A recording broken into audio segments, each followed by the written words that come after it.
무슨 말을 더 할까요? 무슨 말 할 필요가 없을 것 같은데 은혜, 여러분 은혜가 무엇입니까? 은혜를 받았다라는 말을 많이 하는데 은혜가 무엇인지 오늘 우리가 말씀을 통해서도 좀 같이 고민하면 좋겠습니다. 박솔 목사님과 이유림 전도사님의 찬양 하나님께서 기뻐 받으셨을 줄로 믿습니다. 지난 목요일에 박솔 목사님이 안수를 받으셨어요. 저는 참여했죠.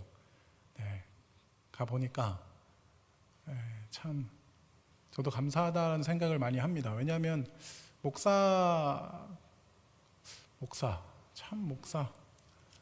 되고 싶어서 목사가 됐는데 목사가 아닌 나를 발견하는데 또 이제 목사로 부름받은 또 나를 보는 참 그러면서 느낀 게 뭐냐면 다시 한번 마음을 고쳐 먹어야겠다라는 생각을 다시 했습니다. 목사다운 목사가 돼야지.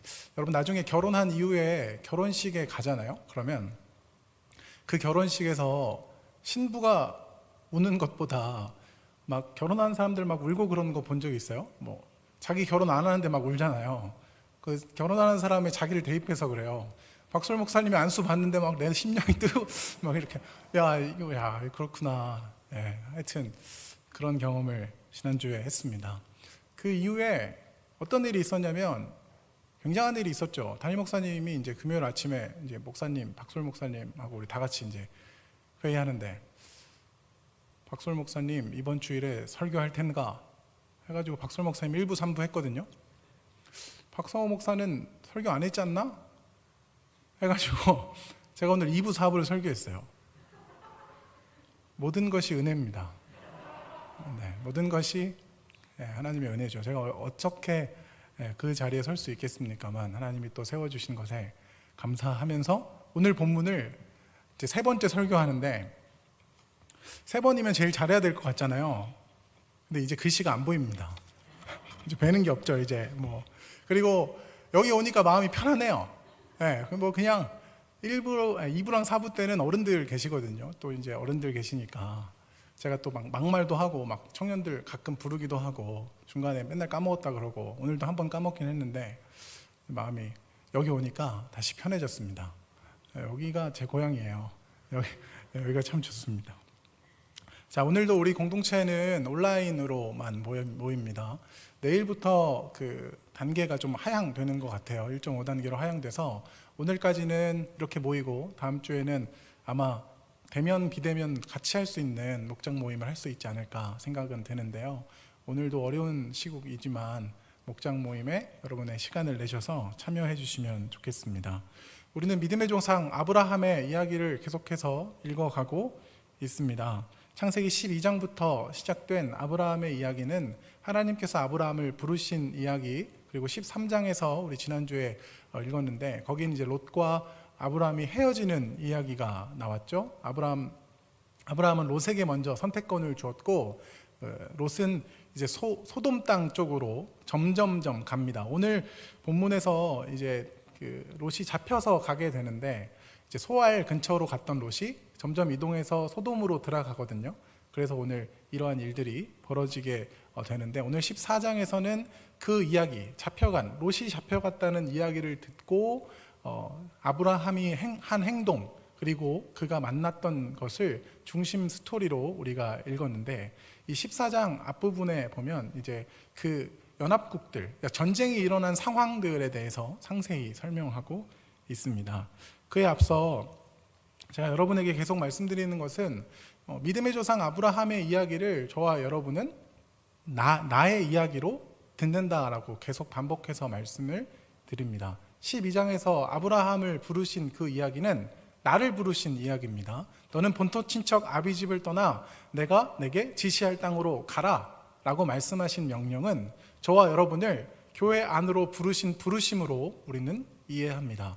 하나님은 바벨에 살고 있던 메소포타미아라고 우리가 읽기도 하고 하란이라고 읽기도 하는 이 아브라함의 출발지를 세상으로 보고 하나님은 그를 이동시켜서 가나안으로 이제 불러들이시죠.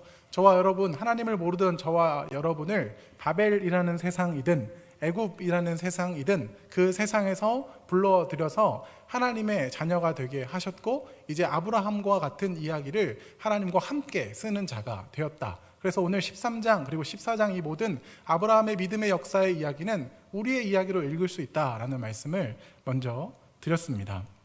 또한 성경에서는 몇 가지 그림을 통해서 구원의 여정을 설명하는데, 그 중에 장소를 가지고 구원의 여정을 그리는 부분이 있어요. 그 부분은 우리가 잘 아는 것처럼 출애굽 그 이야기 알지 않습니까? 애굽에서 불러내어서 광야라는 인생을 살고 가나안으로 들어가는 여정, 거기에서 우리의 인생의 지금 현 주소는 어디입니까?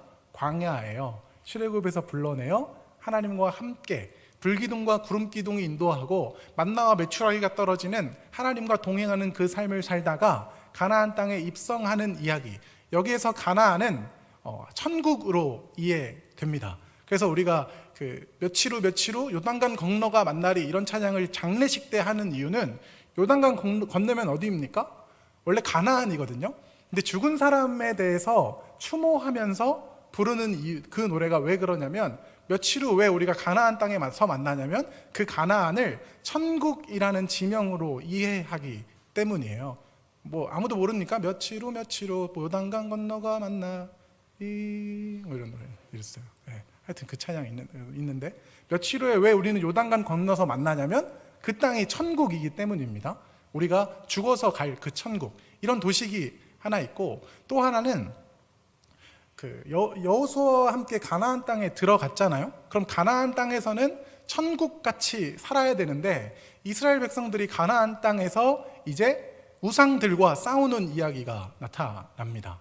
지금 저와 여러분의 삶의 이야기로 우리가 해석할 수 있는데, 하나님의 백성이 된 저와 여러분의 삶에, 저와 여러분 안에 옛사람들이 아직도 있는 거예요. 그래서 가나안 안에서 일어나는 정복 전쟁들이나 그 땅에 어떤 남겨진 그 이방 백성들은 하나님이 하나님의 전쟁을 알기 위해서 남겨두셨다라는 전제를 달아요. 그래서 가나안 땅 안에서 우리는 어떤 일, 우리는 가나안 땅 안에 있던 그 여호수아와 함께 건너온 출애굽 2세대의 역사를 통해서 가나안 땅 안에서 살아가며 하나님만 의지하는 사람들, 하나님만 의지하는 사람들로 자라가는 사람들을 이제 만나게 되는 두 번째 도식을 우리는 보게 된다라는 거죠. 이렇게 구원의 도식이, 어떤 지명과 관련된 도식이 이렇게 두 가지가 있습니다.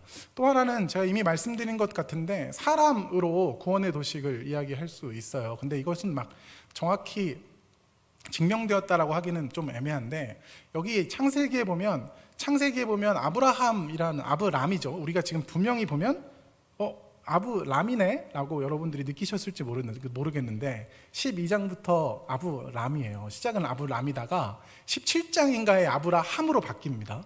그리고 이 야곱이라는 사람을 하나님께서 부르시는데, 이 야곱이라는 사람이 언제 갑자기 이스라엘이라는 이름으로 바뀌어요. 그러니까 하나님의 구원에 부름받은 저와 여러분의 삶은 아브람에서 아브라함 되는 것, 야곱에서 누가 되죠? 이스라엘 되는 것, 그것이 우리의 삶의 어떤 목적지다라고 이야기할 수 있습니다. 저와 여러분은 지금 어디에 있는지 모르겠지만 아브람이든 아브라함이든 상관없이 하나님은 우리를 그렇게 이끌어 가시는 구원의 여정 가운데 저희가 있다라고 우리가 이해할 수 있는 것이죠. 하나님께서는 아브람을 부르시고 약속을 주십니다. 어떤 약속을 주셨냐면, 나는 너의 하나님이 되겠다. 내가 너를 불렀다. 뭐 기억하시겠지만 너는 복이 될 것이다. 복이다. 뭐 말씀하셨던 그 장면. 그리고 그러니 너는 나를 믿으라라는 이런 약속들을 아브람에게 던지십니다. 제가 이 이야기를 왜 겹쳐서 계속하냐면, 이 약속들이 누구에게 하신 약속이라는 거죠? 저와 여러분에게 하신 약속이라는 것이 굉장히 중요합니다.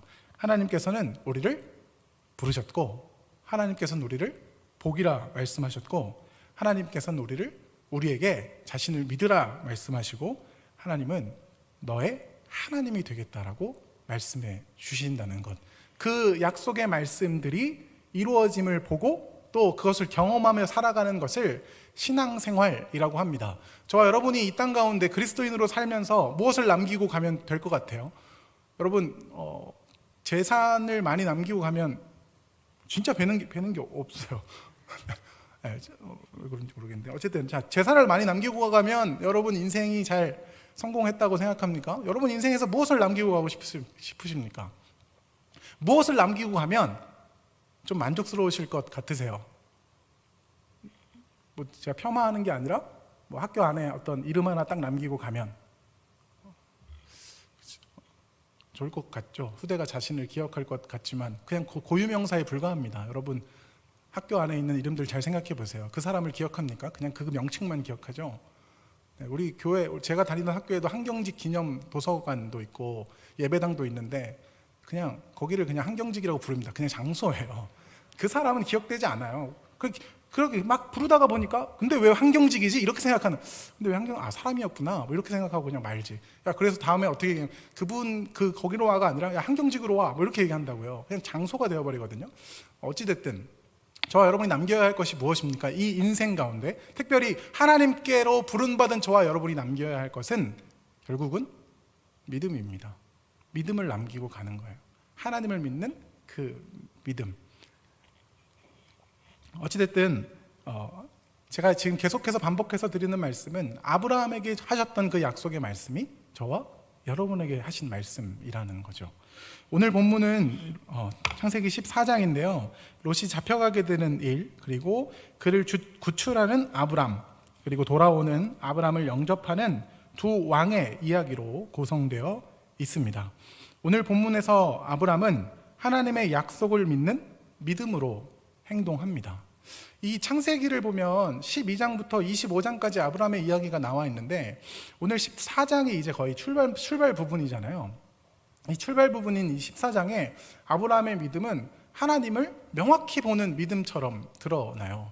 이 14장에서 아브라함은 하나님을 믿는 사람으로 그려집니다. 그런데 이제 우리가 그렇게 아브라함이 우리보다 워낙 나은 사람으로, 너무나 우리가 따라갈 수 없는 사람으로 그냥 하나님께서는 두지 않으시고 16장 가면 아브라함은 무언가 깊은 수렁에 빠져요. 그래서 아브라함이 사람들이 그렇게 해석하는 구절이 나오는데 86세부터 99세까지 하나님이 아브라함에게 나타나지 않으셨다라고 해석할 수 있는 구절이 이 이후에 나오거든요. 어찌됐든 오늘 본문 14장에서 아브라함은 믿음의 행동들을 보입니다. 13장에서 부자가 된 롯과 아브라함이 가축이 머무를 땅이 적어지자 롯이 소돔 지역으로 떠나지 않았습니까? 그 롯이 살던 소돔 지역에 전쟁이 일어났고 가나안 북부로부터 내려온 동방 연합군에 의해 포로로 잡혀가게 된 이야기가 오늘 본문의 이야기고 그 소식을 아브라함이 듣습니다. 14장 우리가 앞부분을 읽진 않았지만 전반부는 그 전쟁의 이야기를 담고 있어요. 제가 이야기를 잠깐 하자면 이 전쟁이 일어나기 14년 전에 동방쪽 나라인 엘람의 그돌라오멜 왕이 사해 일대를 정벌하고 그들로 하여금 조공을 바치게 만들었습니다. 동방의 나라 중 엘람과 시날이라는 나라가 있었는데 이 두 나라는 후대의 바벨론이라 불리는 나라로 이해할 수 있습니다. 그러니까 바벨론의 전신이 되겠죠. 그래서 서방의 5나라는 조공을 바쳤습니다. 12년 동안 동방의 나라에게 서방의 나라들이 조공을 바치고 살았는데 13년째에 그 조공을 끊어요. 조공을 끊는데 왜 끊게 되었느냐? 어떤 사람들은 12장에서 아브람이 가나안에 기근이 들어서 애굽 땅에 갔던 장면이 있지 않습니까? 그 장면 때문에 아마 기근이 들어서 조공을 더 이상 바치지 못했을 것이다 라고 이해하기도 합니다. 그러자 엘람 왕, 바벨론의 전신이죠. 그돌라오멜이 동맹국들과 함께 이제 서쪽으로 쳐들어오는 장면이 보여지는 겁니다. 자, 혹시 지도 띄워주실 수 있나요? 네, 지도가 있어요. 시청각 교재. 네, 더 이해가 안 되죠. 자, 저기가 어딘지는 아시죠? 우리가 늘 이야기하는 거니까 잘 이해가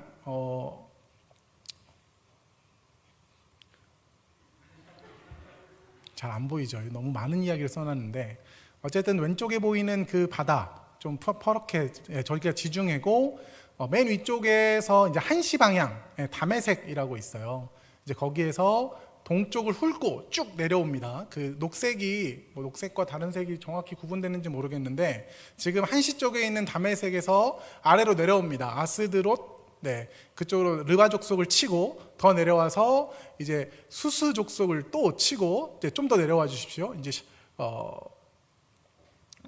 저기 보면 이제 계속 족속들을 하나씩 쳐 내려가잖아요. 오늘 보면 5절에서 7절 우리가 읽지 않았지만 연합군의 이동 경로를 굉장히 상세하게 기록하고 있는데 그들은 갈릴리 동쪽, 저기가 지금 갈릴리 동쪽이거든요. 사해 위에 이렇게 줄기가 하나 있는데 이제 그게 이제 요단강이고 바로 위에 갈릴리 호수가 있어요. 갈릴리 바다라고도 불리고 호수라고도 불리는데 그 동쪽에서 시작해서 아래로 쭉 내려옵니다. 그들은 에서가 거했던 땅을 지나 바란 광야까지 내려갑니다. 저 밑에 보면 지금 6시쯤에 이제 세일산 호리, 이제 세일산이 에서가 지냈던 그런 족속, 에서가 지냈던 지역이거든요. 거길 지나서 바란 광야를 갔다가 그리고는 저와 여러분에게 익숙한 가데스 바네아라고 지금 약간 9시 방향에 가데스 바네아 기억나시죠? 민수기에서 불평했다가 그 심판받았던 그 지역이거든요. 거기에 이릅니다. 거기서 아말렉 족속을 치고 이제 그들을 배반한 나라 소돔 플러스 네 나라와 이제 싸웁니다. 저기 보면 소돔, 고모라, 벨라, 아드마, 스보임이라는 나라가 저기 있었는데 시딤 골짜기라는 곳에서 동방연합군 동쪽에서 그 요단 동편을 쭉 타고 내려와서 아래로 훑고 올라오는 그 연합군과 그리고 저 다섯이 아까 서방 나라라고 이야기했던 5나라인데 그 나라들이 전쟁을 치르는 거죠. 소돔과 고모라, 스보임, 아드마, 소알 왕은 역청 구덩이 앞에서 싸웁니다.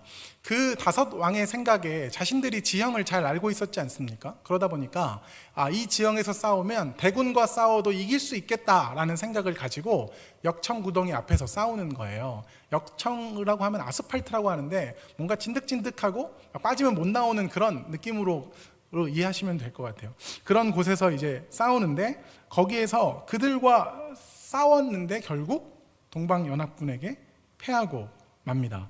이 이야기를 이렇게 창세기 14장에서 장황하고 길게 설명하는 이유가 무엇일까요?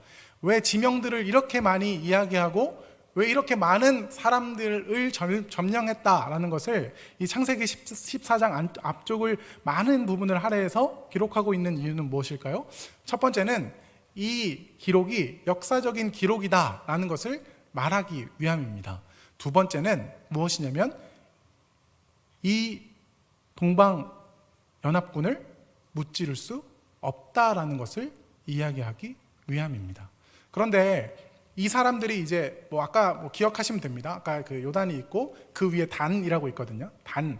그러니까 이스라엘에서 나라를 이야기할 때 단부터 부엘세바까지라고 이야기해요. 이스라엘의 끝에서 끝이거든요. 그런데 이 아래에서 지금 가데스 바네아라는 곳에서 단까지 이제 이 사람들이 쭉 올라가는데 이 지역을 싹 이제 쓸면서 올라가겠죠. 올라간 그 사람들에게 누가 딸려가냐면 롯이 이제 딸려서 가는 거죠. 롯과 그의 가족들이 붙잡혀서 이제 딸려갔다는 소식을 듣고 이제 아브람이 이제 나섭니다. 아브람이 318명이라고 구체적으로 성경에 이제 기록하고 있는데 제 생각에 이 318명이 왜 318명인가 그리고 왜 이렇게 구체적으로 적었는가라고 했을 때 아브라함은 자신이 있는 사람을 다 모은 것 같아요. 자신에게 식솔도 모으고 갔다 와서 보면 그 동맹국 사람들도 같이 가거든요. 그 사람들을 함께 다 모은 인원이 318명이지 않았을까. 아브라함도 이 전쟁에서 롯을 구출해야 되니까 이제 자기가 할 수 있는 모든 것을 다해서 가지 않았을까라는 생각은 드는데 결국 이 전쟁에서 아브라함의 군대가 승리한 것을 무엇 때문에 승리한 것이다 라고 성경은 가르쳐주고 싶었던 거죠. 그래서 상대를 더 크게 만드는 겁니다. 상대를 일부러 더 크게 만들었다기보단 지나왔던 어떤 행적들을 통해서 이런 사람들과 아브라함의 318명이 싸웠다라는 겁니다. 누가 이겨야 됩니까? 아브라함이 이겨야죠. 우린 믿음의 용사들이니까. 성경은 우리의 바램대로 아브라함과 318명이 이깁니다. 크게 이기고 오늘 14장에 보면 그런 말씀이 있어요. 14장 16절 모든 빼앗겼던 재물과 자기의 조카 롯과 그의 재물과 또 부녀들과 친척을 다 찾아왔더라. 아브라함이 그돌라오멜과 그와 함께한 왕들을 쳐부수고 돌아올 때에 아브라함이 완전히 그들과의 싸움에서 대승을 거두고 옵니다. 성경은 직접적으로 그 말은 하진 않지만 이제 좀 이따 이제 멜기세덱이라는 사람을 통해서 말하긴 하는데 이 전쟁이 하나님이 승리케 하신 전쟁임을 우리에게 암시해 주는 거죠. 그렇게 이제 아브라함이 돌아오게 됩니다. 돌아오면서 아브라함은 두 왕을 만납니다. 한 왕은 살렘 왕 멜기세덱이라는 왕을 만나요. 이 왕은 떡과 포도주를 가지고 아브라함에게 나아왔습니다. 성경은 멜기세덱에 대해서 지극히 높으신 하나님의 제사장이라고 말합니다. 살렘은 평화, 평강이라는 말이고 멜기세덱은 의의 왕이라는 의미거든요. 그러니까 따라서 살렘 왕 멜기세덱은 평강의 왕이요 의의 왕이라는 뜻입니다. 그는 왕이면서도 제사장입니다. 이 멜기세덱이 성경의 시편하고 신약 성경 히브리서에 다시 등장하게 되는데요. 결론을 말씀드리면 이 멜기세덱이 예수 그리스도의 예표, 예수 그리스도의 그림자라고 해석됩니다. 예수님이 우리의 왕이시며 하나님과 우리 사이에 제사장 되시지 않습니까? 그리고 예수님이 의의 왕, 평강의 왕 되시기 때문에 이 멜기세덱을 예수님의 그림자로 이해합니다. 멜기세덱은 떡과 포도주를 아브라함에게 주는 장면이 있어요. 왜 떡과 포도주냐 했을 때 주석을 찾아보니까 주석에서 이렇게 이야기하더라고요. 가나안 땅의 특산물이 포도였기 때문에 가지고 나왔을 것이다 라고 이렇게 얘기하는데, 저는 이 떡과 포도주를 보는 순간 뭐지 이거? 뭐지? 약간 그런 느낌이 드는 거죠. 떡과 포도주 하면 우리가 떠올리는 게 있지 않습니까? 예수님의 몸과 예수님의 살, 아니죠, 똑같은 얘기죠. 예수님의 몸과 예수님의 피. 그러니까 이제 멜기세덱에 대해서 이제 의미를 두어서 해석하면 그렇게 해석할 수 있고, 이제 히브리서에 이제 멜기세덱에 대해서 나오는데, 히브리 사람들에게 쓴 서신에서 어떤 이야기를 덧붙여 줘야 되냐면, 왜 예수님이 레위의 지파가 아니냐, 왜 예수님이 아론 계보가 아니냐라는 것을 증명해 줘야 할 필요가 있었거든요. 제사장은 레위 족속에서만 나오고, 특별히 레위 족속 중에서도 아론의 자손 중에서만 제사장이 나와요. 근데 예수님이 유다 지파 중에 나와버리잖아요. 그러니까 이 이야기에 대한 해석을, 너희가 믿고 있는 아브라함의 이야기가 있지 않냐, 믿음의 조상 아브라함이 있지 않냐, 그가 누구에게 축복받았냐, 그러면 이 멜기세덱은 어떤 제사장이냐라는 것을 가지고 이것을 이제 같이 해석해 주는 거죠. 멜기세덱이 아버지도 없고 족보도 없는 사람인데 아브라함을 축복했던 것처럼, 우리 예수님은 아론의 족보가 일 필요가 없다라는 것을 이제 히브리서에서 이야기해 줍니다. 필요하시면 히브리서 5장에서 7장 정도를 읽어보시면 그런 이야기를 읽으실 수 있습니다. 어쨌든 그 살렘 왕 멜기세덱이 아브라함을 축복합니다. 축복의 메시지는 이렇죠. 천지의 주제이시오 지극히 높으신 하나님 아브라함에게 복을 주옵소서. 내가 너의 대적을 내 손에 붙이신 지극히 높으신 하나님을 찬송하리로다, 이렇게 말하는데요. 여기서 이제 주제라고 번역된 말은 창조주 그리고 소유주라는 뜻이 있습니다. 그러니까 천지의 주제라는 말은 천지의 창조주이시며, 그리고 천지를 소유하신 그분이 너를 이기게 하셨다라고 말하는 겁니다. 이 살렘 왕 멜기세덱은 아브라함에게 복을 이제 이렇게 빌어 줍니다. 그러면서 분명한 것을 알려주죠. 아브라함이 전쟁에서 승리한 것은 너의 힘이 아니라 너의 대적을 하나님이 너의 손에 붙여준 것 때문이다 라고 말합니다.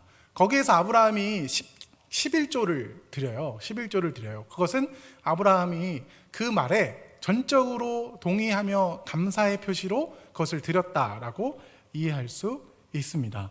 오늘 본문의 마지막 장면은 아담 왕이 소돔 왕을 만나는 장면이에요. 이 소돔 왕이 롯이 살던 지역의 왕이었거든요.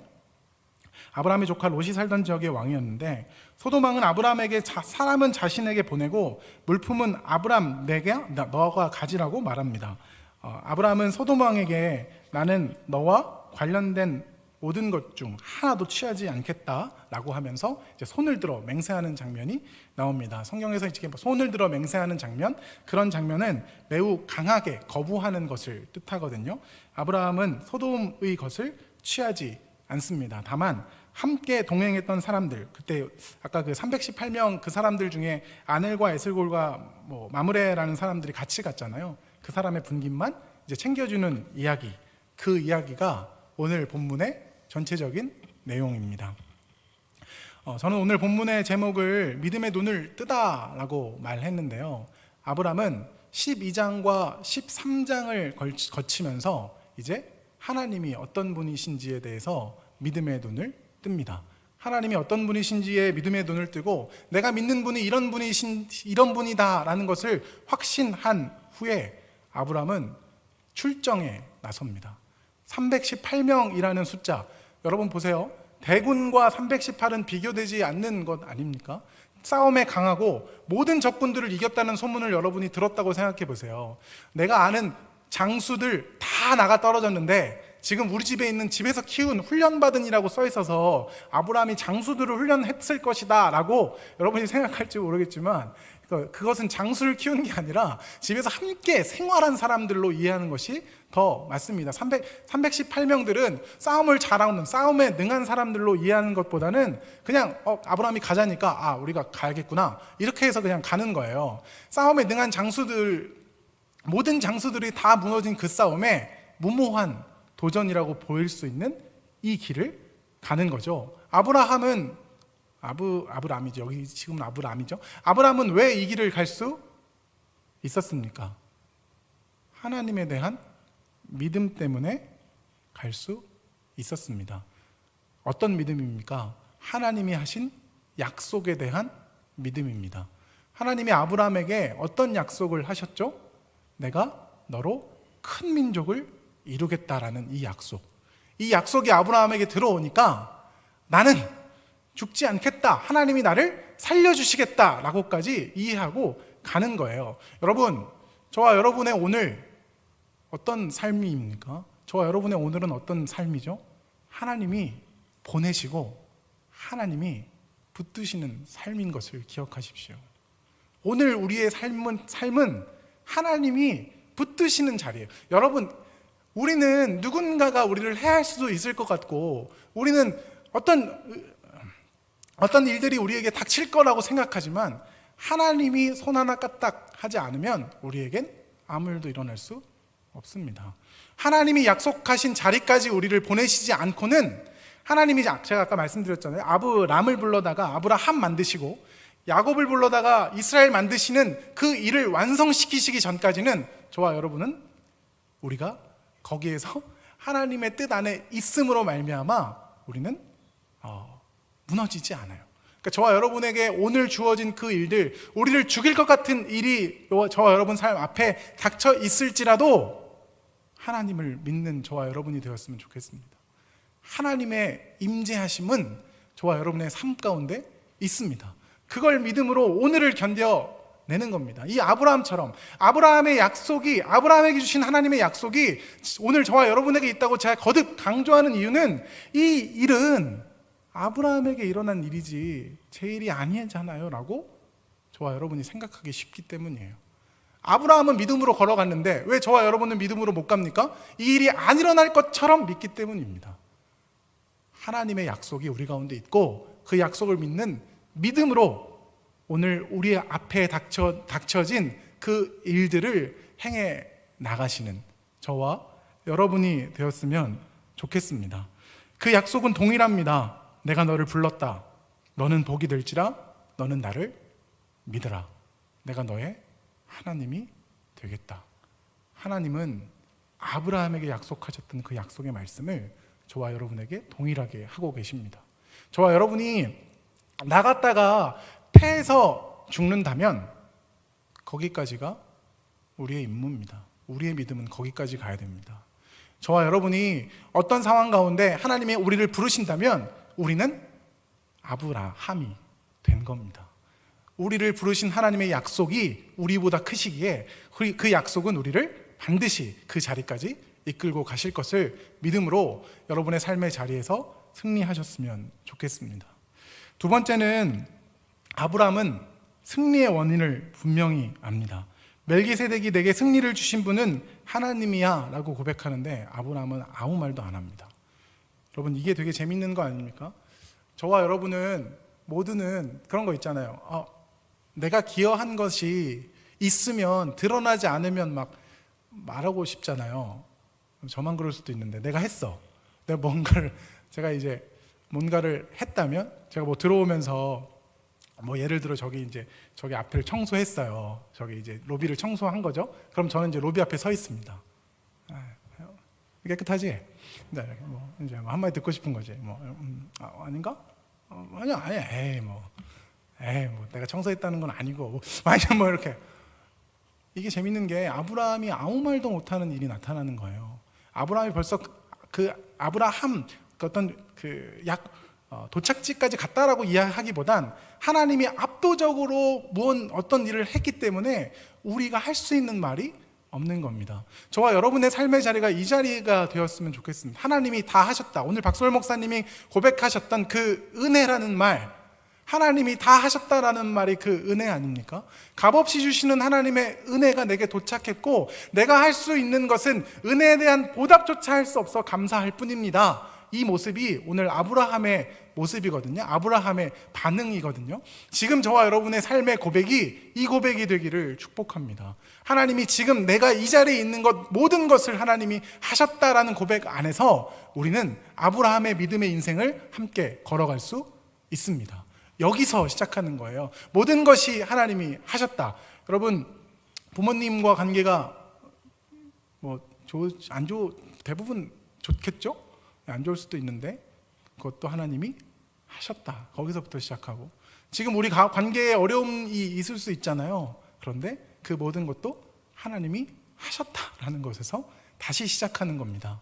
우리는 그 자리에서부터 다시 나와야 한다고 오늘 성경은 우리에게 가르쳐주고 있습니다. 또 하나는 10계명이 아니죠. 11조 이야기를 잠깐 해야 되는데 여기 보면 율법으로 11조가 생기기 전에 아브라함이 먼저 11조를 해요. 그래서 이제 구약과 신약에서 예수님 11조를 안 해도 된다라고 이야기할 때 율법이 폐해졌으니까 이제 11조를 안 해도 된다라고 이야기를 하는데 여러분 어떻게 생각합니까? 11조는 해야 됩니까? 안 해도 됩니까? 안 하고 싶죠.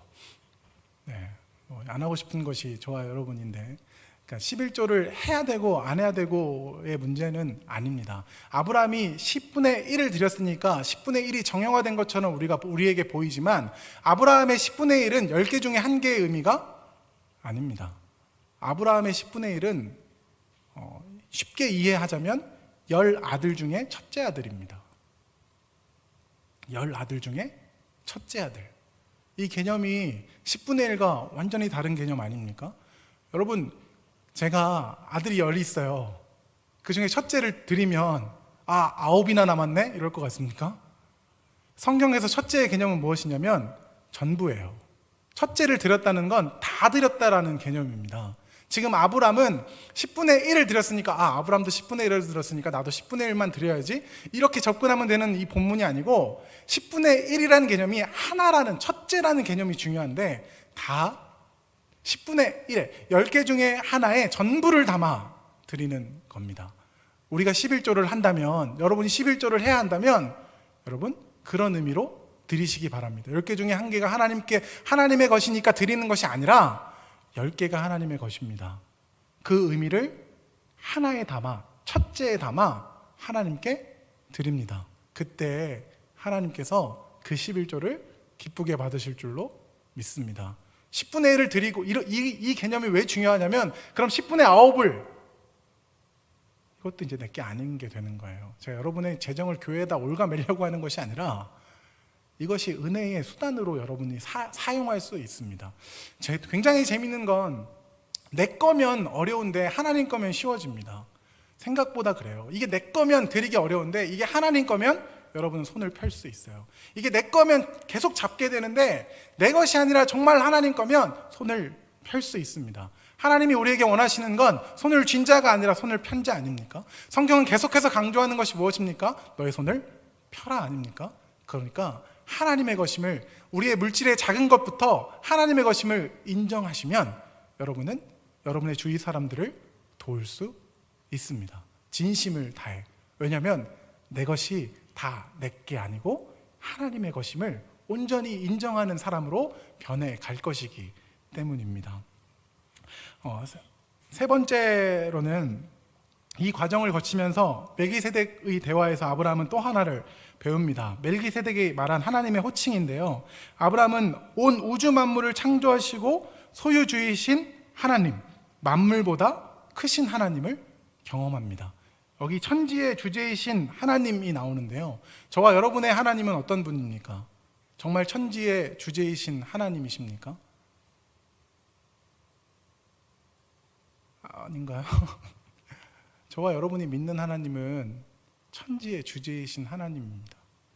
천지의 소유자 되시고 천지를 창조하신 하나님을 저와 여러분을 믿는 거예요.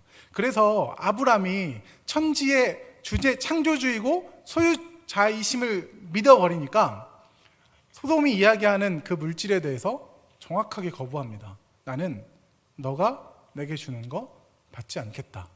왜냐하면 내 아버지가 나를 먹이실 거기 때문이에요. 여기서 정확하게 그렇게 나오진 않지만, 내가 부해져도 하나님으로 인해서 부해지고 내가 가난해져도 하나님으로 인해서 가난해지겠다는 믿음의 고백이 이 안에 들어있다라고 볼 수 있습니다. 여러분, 우리가 부해진다 하면 우리는 세상의 방법으로 부해지는 것이 아니라 하나님의 방법으로 부해져야 합니다. 그래야 우리는 부할 때에도 손을 펼 수 있어요. 여러분 악착같이 돈 벌면 악착같이 손을 쥐어지게 됩니다. 그런데 하나님의 방법과 하나님의 계획 안에 우리가 돈을 벌면 그 돈을 우리가 통로되어 사람들에게 똑같은 이야기죠, 펼칠 수 있습니다. 돈을 많이 벌고 싶으십니까? 왜 벌고 싶은지를 고민하십시오. 그리스도인들에게 축복은 돈을 많이 버는 것이 아니라 그 돈을 어떻게 흘려주는가에 있습니다. 내가 사용할 분량을 이외에 남한테 어떻게 사용할지를 고민하는 것이 성경에 나오는 그리스도인들 아닙니까? 오늘 우리는 거기까지 가야 합니다. 하나님께서 부하게 하지 않으면 부하게 되지 않겠다. 이 고백을 해내시는 저와 여러분이 되었으면 좋겠습니다. 마지막으로는 이 12장부터 시작한 하나님의 약속의 성취가 14장에 벌써 드러난다라고 볼 수 있는데, 아브라함이 복으로 등장합니다. 아브라함 자체가 복으로 나타나요. 왜 그러냐면 아브라함이 사람들을 살려냅니다. 아브라함이 그 잡혀갔던 사람들을 구해내요. 그들에게 생명을 주는 일이 발생합니다. 아브라함으로 인해서 롯과 그의 가족들이 해방된다라는 거죠. 뿐만 아니라 전쟁 포로로 끌려갔던 자들도 함께 돌아옵니다. 다시 한번 말씀드리지만 아브라함은 그들에게 복이 됩니다.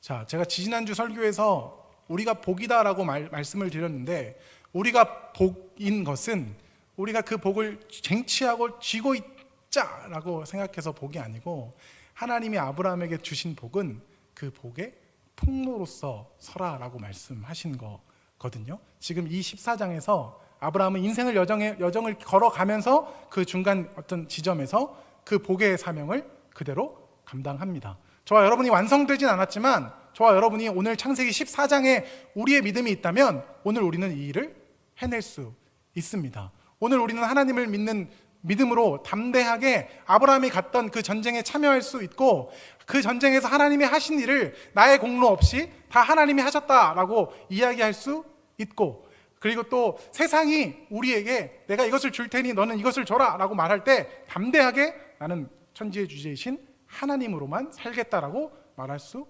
있습니다. 저와 여러분의 오늘 삶의 자리에서 이 고백과 이 사역이 이루어지는 하루가 되었으면 좋겠습니다. 하나님의 약속이 저와 여러분 삶에 있음을 기억하십시오. 하나님이 우리에게 너는 복이 될지라 라고 말씀하셨고, 내가 너를 통해 큰 일을 하겠다 라고 말씀하셨는데, 그 일은 우리가 오늘 믿음의 눈을 떠서 하나님과 함께 걸어가는 것입니다. 아브라함은 그 길을 묵묵히 걸어가는데 뭐 우리가 다음에는 실수하는 것도 보게 되지만 오늘 저와 여러분의 삶의 자리의 초대는 아브라함처럼 믿음의 고백을 해내는 삶으로 초대받으신 줄 믿으시고 삶의 현장이 어려울지라도 하나님이 주신 그 약속의 말씀을 붙들고 승리하시는 저와 여러분의 삶이 되었으면 좋겠습니다. 같이 기도하겠습니다. 네, 오늘 이 은혜라는 곡을 부르고 듣고 또 부르게 되는데요. 여러분, 은혜는 무엇입니까? 아까 제가 서두에 질문했는데 제가 저한테 이제 끝나고 나갈 때 말씀 듣고 은혜 많이 받았습니다. 이런 것도 은혜이긴 한데 은혜는 갚을 수 없는 겁니다. 갚을 수 없는 거. 그러니까 받았는데 갚을 방법이 없는 거. 이게 은혜거든요. 저와 여러분을 하나님께서 부르신 것, 우리가 갚을 수 없는 은혜를 받았다라고 이야기하고 우리가 지금 살고 있는 것, 오늘 우리 이 가사에서도 이 고백을 여러분들이 진실되게 할 수 있는 것, 그게 은혜입니다. 오늘 이 가사의 고백이 쭉 흘러나가는데 그 고백이 진실되어 내 마음 가운데 나아가는 것, 그것이 은혜고 여러분 안에 성령의 증거라고 믿으십시오. 그것을 힘입어 우선 찬양하고 같이 기도하겠습니다.